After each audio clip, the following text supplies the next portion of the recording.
Assalamualaikum warahmatullahi wabarakatuh. Salam, Om Swastiastu, Namo Buddhaya, salam kebajikan. Selamat pagi teman-teman. Di sini saya melakukan presentasi mengenai hasil diskusi kelompok kami. Sebelum melakukan presentasi, izinkan saya memperkenalkan anggota kelompok 3. Amalia dengan NIM 2117 1030 1096, Khori Afifah AM 2117 1030 1048, Muhammad Dafa Zahwan 2117 1030 1072, Wahyu Fajar Maulana 2117 1030 1090, Singgih Ramadan Setiadi 2119 1070 1038. Ancaman masuknya kebudayaan barat terhadap identitas nasional. Sebelum masuk pembahasan, ada baiknya kita mengetahui terlebih dahulu apa itu identitas nasional. Identitas nasional adalah kepribadian nasional atau jati diri nasional yang dimiliki suatu bangsa yang membedakan bangsa satu dengan bangsa yang lainnya. Adanya kemajuan teknologi dan kemudahan mengaksesnya menjalar sampai ke kehidupan dasar setiap warga Indonesia akan sangat mempermudah masuknya kebudayaan asing ke Indonesia.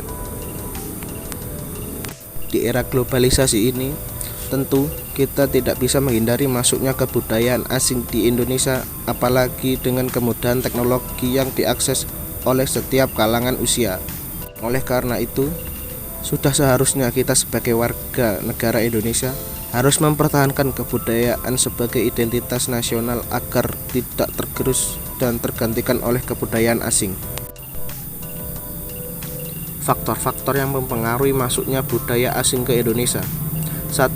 Adanya warga negara asing yang menetap di Indonesia. 2. Adanya kerjasama antara negara Indonesia dengan negara lain. 3. Faktor perkembangan teknologi. Pengaruh budaya asing terhadap bangsa Indonesia.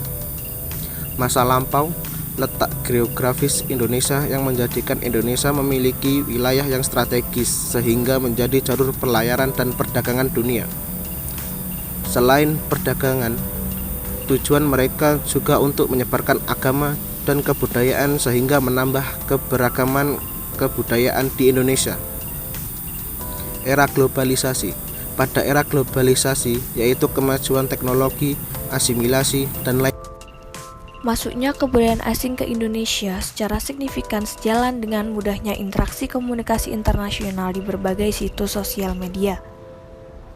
Adapun dampak positif dari hal tersebut yaitu peningkatan kreativitas dan inovasi, berkembangnya taraf kehidupan menuju ke arah kemajuan, sikap disiplin dan tanggung jawab mulai tertanam dalam setiap warga Indonesia, perkembangan teknologi di berbagai bidang, terciptanya lapangan pekerjaan. Selain dampak positif, ternyata banyak pula dampak negatif masuknya kebudayaan asing ini, diantaranya penggunaan bahasa asing yang berlebihan, cara berpakaian, makanan, etika bergaulan, serta tata krama yang tidak sesuai dengan nilai-nilai kebudayaan bangsa Indonesia. Masyarakat Indonesia, terutama para remaja yang tidak dapat mensortir dan menelan informasi secara mentah-mentah inilah yang menerima masuknya kebudayaan asing dengan dalih mengikuti perkembangan zaman dan membuat kebudayaan asli leluhur Indonesia menjadi pudar. Hal ini tentu saja berbahaya bagi kebudayaan Indonesia sebagai identitas nasional karena dengan kata lain, kita membiarkan Indonesia dijajah oleh bangsa asing. Oleh karena itu, dibutuhkan upaya untuk mengatasi dampak negatif budaya barat. Upaya mengatasi dampak negatif masuknya kebudayaan barat ke Indonesia. Yang pertama yaitu peran pemerintah. Pihak pemerintah dapat memberikan keputusan dengan melakukan pembenahan pada cara pengajaran terutama yang berkaitan dengan batas-batasan pembelajaran. Peserta didik juga perlu tambahan belajar dan juga kreativitas dalam mengajar di bidang studi. Selain itu dapat juga mengarahkan pesertanya mengenal kegiatan keagamaan agar mengetahui nilai atau norma-norma adat istiadat bangsa Indonesia.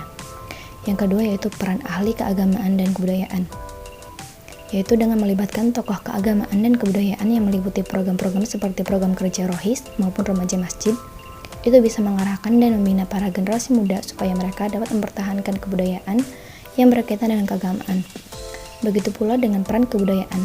Para budayawan menyampaikan dengan cara membuat sanggar dalam menciptakan cara kerja yang menarik di mata generasi muda itu dapat menimbulkan cara berpikir mereka dan itu akan membuat mereka tidak menyukai kebudayaan barat. Yang terakhir yaitu peran anggota keluarga. Ayah dan ibu ialah peran yang berpengaruh terhadap perkembangan anak, juga kepada seluruh anggota yang ada di dalam rumah itu. Karena sebab ini, cara hidup anggota keluarga serta masyarakat secara berlingkup pada perilaku yang baik diartikan seseorang di sekitarnya tidak membawa hal-hal yang sesat. Orang tua harus lebih bisa selalu di dekat anak. Peranan orang tua amat sangat diperlukan. Bukan hanya mengontrol anak, orang tua juga harus tahu dengan siapa anak bergaul agar tidak salah memilih pergaulan.